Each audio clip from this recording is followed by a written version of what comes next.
Welcome to SPM classes.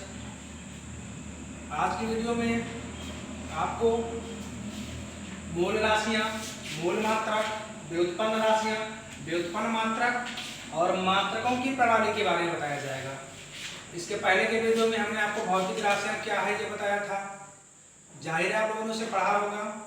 अगर हम उसके आगे के स्टेप पे चलें तो जो सबसे पहले जरूरी चीज हमारे लिए वो है मूल राशियां, अर्थात मूल राशियां हम किसे कहते हैं। हमने उस दिन आपको बताया था कि या फिर से एक बार सुनिए, कुछ ऐसी राशियां होती हैं जिनको हम किसी अन्य राशियों के पदों में व्यक्त नहीं कर सकते।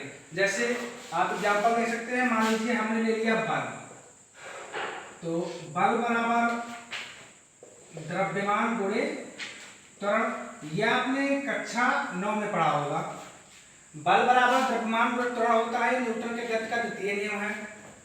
यहाँ हम बल को द्रव्यमान और त्वरण के पदों में व्यक्त कर सकते हैं। अर्थात अब यहाँ आप देखिए तो द्रव्यमान हमारा मूल राशि है। मूल राशि का मतलब ये हुआ कि हम द्रव्यमान को किसी भी और भौतिक राशि के पद में व्यक्त नहीं कर सकते। ये अब द्रव्यमान है तो हमेशा द्रव्यमान ही रहेगा। जैसे यहाँ पर हमने बल को तोड़ा द्रव्यमान और त्वरण में, लेकिन अब हम द्रव्यमान को नहीं तोड़ सकते। मतलब ये हुआ कि द्रव्यमान अब मूल राशि में है। वहीं अगर हम त्वरण को देखें तो त्वरण को हम चेंज कर सकते हैं वेग परिवर्तन और बटे समय। अब आप देखिए तो समय ये मूल राशि, क्योंकि समय को हमेशा हम समय ही कहते हैं। समय को हम किसी और राशि के पद में व्यक्त नहीं कर सकते। समय ऑलरेडी ये पहले से ही अपने एक स्वयं की मूल राशि में है, अर्थात कि समय भी अब क्या हो गया, मूल राशि। फिर उसके बाद यहाँ आता है वेग परिवर्तन।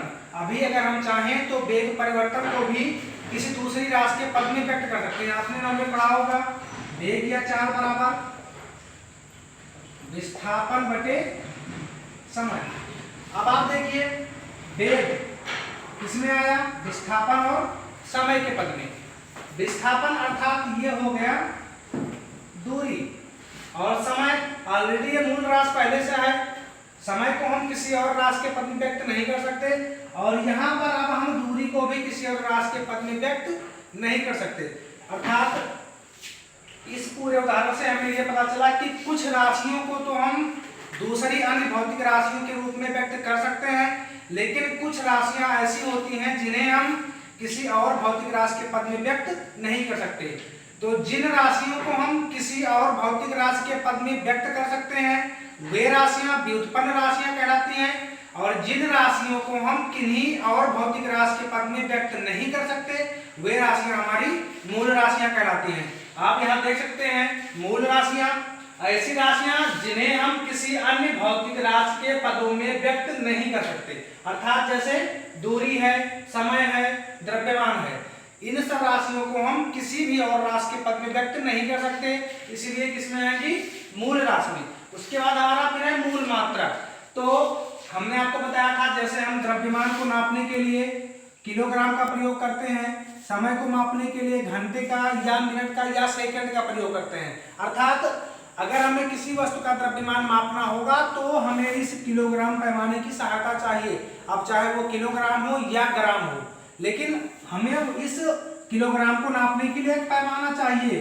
तो इसी प्रकार मूल राशि जितनी भी हैं उन मूल राशियों को नापने के लिए हम जिस पैमाने का प्रयोग करते हैं वो पैमाना हमारा किस में आएगा, मूल मात्रक में। अर्थात मूल राशियों को मापने हेतु प्रयुक्त होने वाले मात्रकों को मूल मात्रक कहते हैं। उसके बाद दूसरी अन्य प्रकार की राशि जिसे हम किसी और राशि के पदों में व्यक्त कर सकते हैं। आप यहाँ देखिए हमने आपको बताया था बल को हमने द्रव्यमान त्वरण में तोड़ा, फिर त्वरण को हमने वेग परिवर्तन और समय में तोड़ा, फिर दोबारा से हमने वेग को विस्थापन और समय में तोड़ा। अर्थात बल को हमने कई सारी राशियों में तोड़ा। मतलब बल को अगर हम चाहें तो किन्हीं अन्य भौतिक राशि के पदों में व्यक्त कर सकते हैं। तो जिन भौतिक राशियों को हम किसी और भौतिक राशि के पद में व्यक्त कर सकते हैं वे राशियां हमारी व्युत्पन्न राशियां कहलाती हैं। आप यहाँ देख सकते हैं व्युत्पन्न राशियां ऐसी राशियां जिन्हें मूल राशियों के पदों में व्यक्त किया जा सके, व्युत्पन्न राशियां कहलाती हैं। उसके बाद आता है व्युत्पन्न मात्रक। तो व्युत्पन्न राशि जैसे अभी हमने बताया कि द्रव्यमान को मापेंगे हम तो किलोग्राम में। आप जानते होंगे बल का मात्रक न्यूटन होता है। बल का मात्रक न्यूटन, लेकिन न्यूटन हमारा मूल राशि नहीं है, क्योंकि अगर हम मूल राशि में जाएंगे तो द्रव्यमान का तो हमको किलोग्राम यहाँ से मिल जाएगा, लेकिन त्वरण के लिए हमको यहाँ तक आना पड़ेगा, विस्थापन के लिए मीटर और समय के लिए प्रति सेकंड। मतलब अगर हम चाहें तो न्यूटन को हम किलोग्राम मीटर प्रति सेकंड के रूप में भी लिख सकते हैं। अब किलोग्राम मीटर प्रति सेकंड ये सारे के सारे मूल मात्रक हैं, लेकिन न्यूटन हमारा व्युत्पन्न मात्रक है। अर्थात अगर हम व्युत्पन्न राशि को नापने के लिए चाहे तो मूल मात्रक का प्रयोग करें या व्युत्पन्न मात्रक का, लेकिन सामान्यतया हम बल का मात्रक हमेशा न्यूटन लिखते हैं, जबकि किलोग्राम मीटर प्रति सेकंड भी होता है, लेकिन हम इसका प्रयोग नहीं करते। अर्थात हम बल को नापने के लिए हमेशा न्यूटन का ही प्रयोग करते हैं। तो इसका मतलब ये हुआ कि हम व्युत्पन्न राशि को मापने के लिए एक नया मात्रक लेकर के आते हैं। तो यहाँ पर आप देख सकते हैं लिखा हुआ है, व्युत्पन्न राशियों के मापन हेतु प्रयुक्त होने वाले मात्रकों को व्युत्पन्न मात्रक कहते हैं। उसके बाद हमारे पास आती है प्रणालियां। प्रणाली मतलब हमने आपको द्रव्यमान बताया, द्रव्यमान को मापने के लिए हमने किलोग्राम बताया, हमने ये भी कहा कि हम चाहे तो ग्राम में भी माप सकते हैं। समय को मापने के लिए हमने घंटा बताया, मिनट बताया, सेकंड बताया। अर्थात ये हुआ कि हम किसी एक राशि को मापने के लिए हम उसके छोटे मान से भी माप सकते हैं और उसके बड़े मान से भी माप सकते हैं। अलग अलग समय पर अलग अलग स्थितियों में अलग अलग देशों के वैज्ञानिकों ने विभिन्न राशियों को मापने के लिए विभिन्न प्रणालियों का उपयोग किया। सामान्यतः मापन किसी भौतिक राशि के मापन हेतु हम तीन ही प्रणाली का उपयोग पहले के समय में करते थे।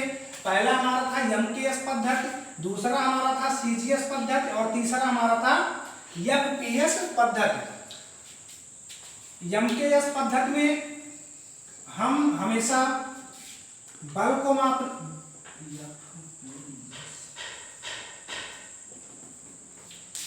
इस प्रणाली में हमेशा हम द्रव्यमान को मापने के लिए किलोग्राम का उपयोग करते हैं, समय को मापने के लिए सेकंड का उपयोग करते हैं और दूरी को मापने के लिए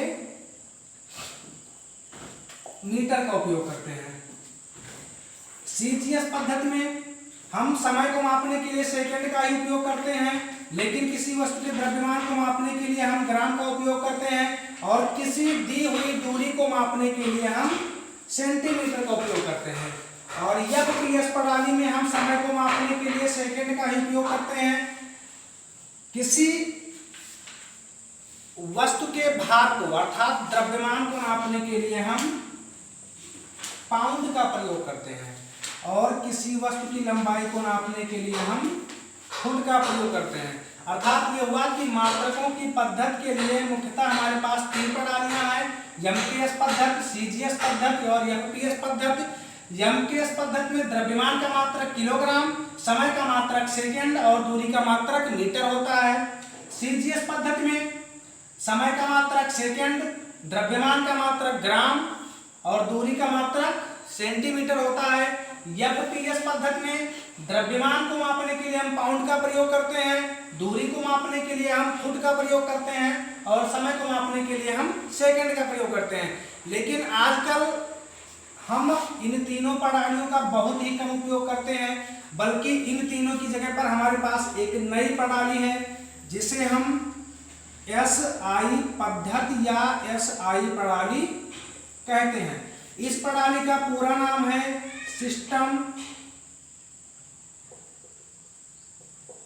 इंटरनेशनल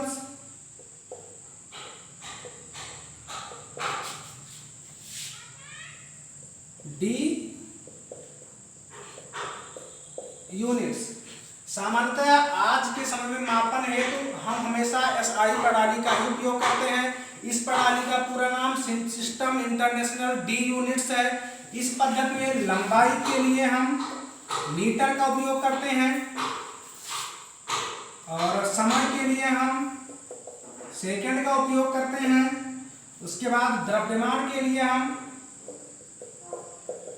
किलोग्राम का उपयोग करते हैं। अर्थात हम ये कह सकते हैं कि जो हमारी आज की प्रणाली मापन है एसआई प्रणाली है, वो प्रणाली काफी हद तक एमकेएस पद्धति से मिलती जुलती है।